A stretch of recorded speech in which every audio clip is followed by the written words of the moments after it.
episode of Gone with the Gale, day 5 of my Scotland trip. It was October 3rd, 2017. Today we'll go to places such as Aberdour Castle, which was the abbey in France in season 2 of Outlander, where Jamie recovered. Next to that was St. Fillian's Kirk, which was a church where Robert the Bruce sought healing waters from their well to help heal his leprosy.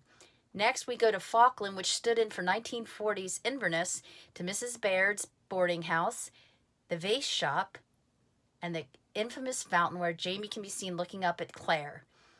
And finally today, we go to Culross, where Geillis Duncan's house was filmed, as well as the famous Abbey and the pillary where the little boy had been nailed to.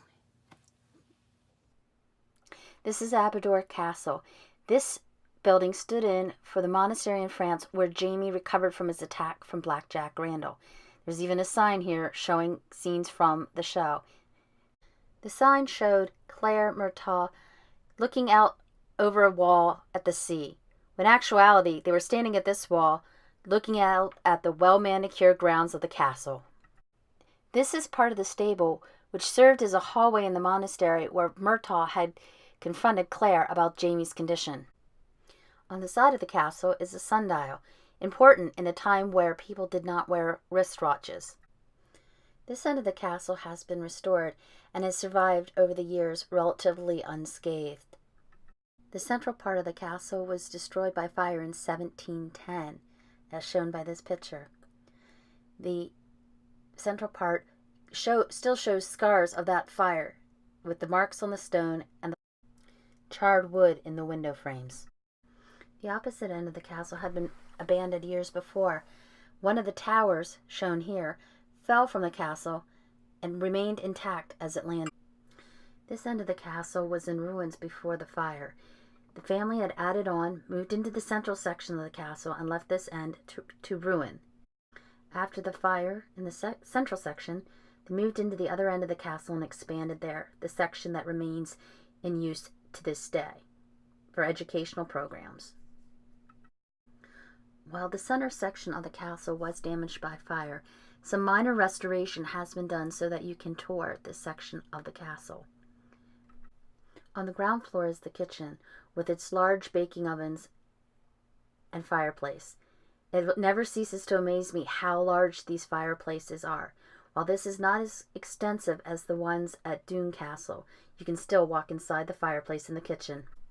Aberdour Castle has one of the finest examples of painted ceilings that are still in existence. The pictures really do not do them justice. They're quite beautiful, and the colors are actually stunning in person. Looking out the window in the room with the painted ceilings. The room with the painted ceilings is treated very specially, humidity controlled, and this is a special door to help keep the conditions in the room from allowing the paintings to deteriorate. Our next stop is the gallery. This was created by William Douglas, the 8th Earl of Morton, and would have been used to show off his wealth.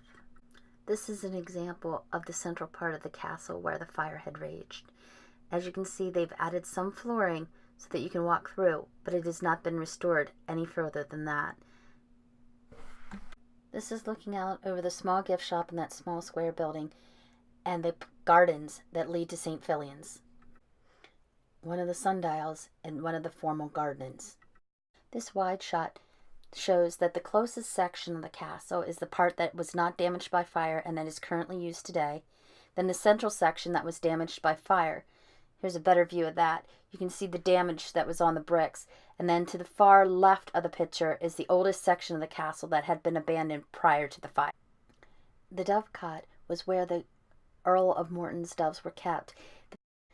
The dovecot, the fancier, the better. It was another status symbol. Each one of these boxes would have been where a dove would have had a nest. Looking back at the castle from the gift store as we go through the gate into the formal gardens that lead to St. Fillian's Church, there wasn't much in bloom as it was October, but I still found some lavender. Once you walk around the formal garden, it will bring you to a tunnelway that leads you to St. Fillian's Church. The churchyard is full of stones, all different types, styles, and ages. The view itself is quite stunning from here. Here's a unique stone that you wouldn't expect. And the view overlooking the Firth of Forth is quite stunning, looking back towards Arthur's Seat and Old Town, Edinburgh. The church is picturesque and surrounded by lavender. Robert the Bruce had come here. St. Fillian's was rumored to have a well that was full of healing power. He came here because he contracted leprosy later in his life. He would have watched the church services through this hole called a leper's squint, where the lepers would look through the hole and be kept separate from the rest of the congregation so as to not contaminate them. The stained glass windows in the church were beautiful. It amazes me how great the stained glass windows were considering how old they actually are. I could never get enough of seeing them in all of the old churches I visited while I was in Scotland.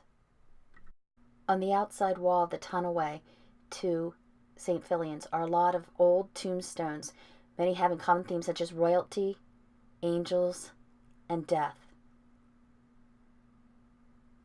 and time.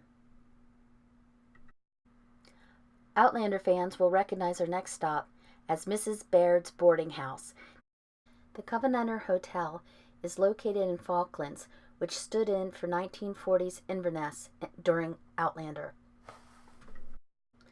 The best meal I had was at the Covenanter Hotel. The restaurant on the first floor had a steak pie, which was the best meal I had my entire trip. We are looking at the fountain from directly in front of Mrs. Baird's. If Jamie were here, we'd be looking him in the face as he stared up at Claire in her window. The vase shop is the shop just to the left with the blue awning. This is the famous view that you'd see Jamie's ghost staring up at Claire at Mrs. Baird's, as in season 1. And here's the famous scene from the show. The photo is copyright Stars. The fountain is quite beautiful. In the nighttime scenes, you really don't get to see the exquisite colors and how detailed the shields that the lions hold are, and the fountain at the base. The one thing that surprised me is that the vase shop seemed to be far away from Mrs. Baird's, when in actuality it's just across the street to the left of the picture. Across the street from the Covenanter Hotel, or Mrs. Baird's, is the Falkland Castle. It was built during the 13th century by the Earls of Fife, the famous Clan Macduff.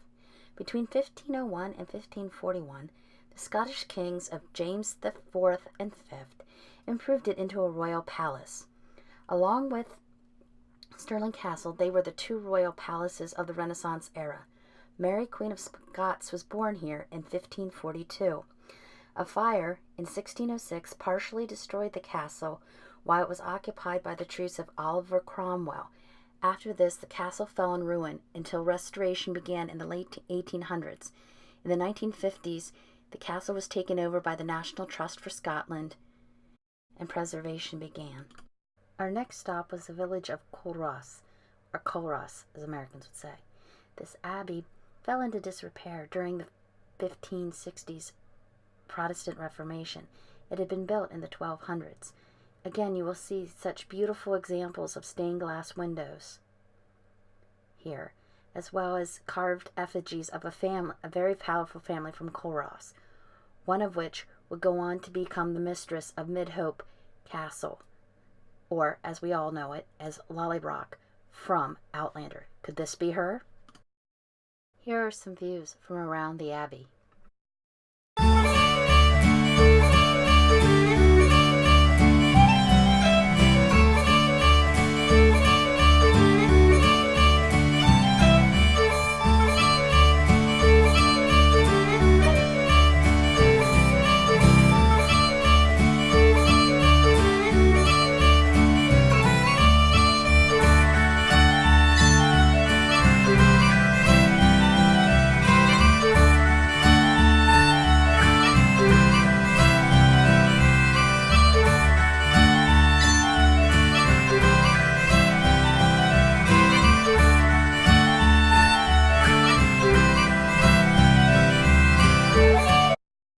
This is the home of the notorious witch Geillis Duncan. Her attic workshop window overlooks the square. The young thief had been nailed to the pillory at the base of this post. It was Jamie and Claire's quick thinking that got him off. Our final stop was Culross Palace, where Claire and Geillis picked herbs in the garden. They used a green screen to simulate Castle Leoch in the background. Thanks for watching. I'll put links to my other Scotland videos up above. Please don't forget to click the subscribe and like buttons. Thanks a lot, it really helps.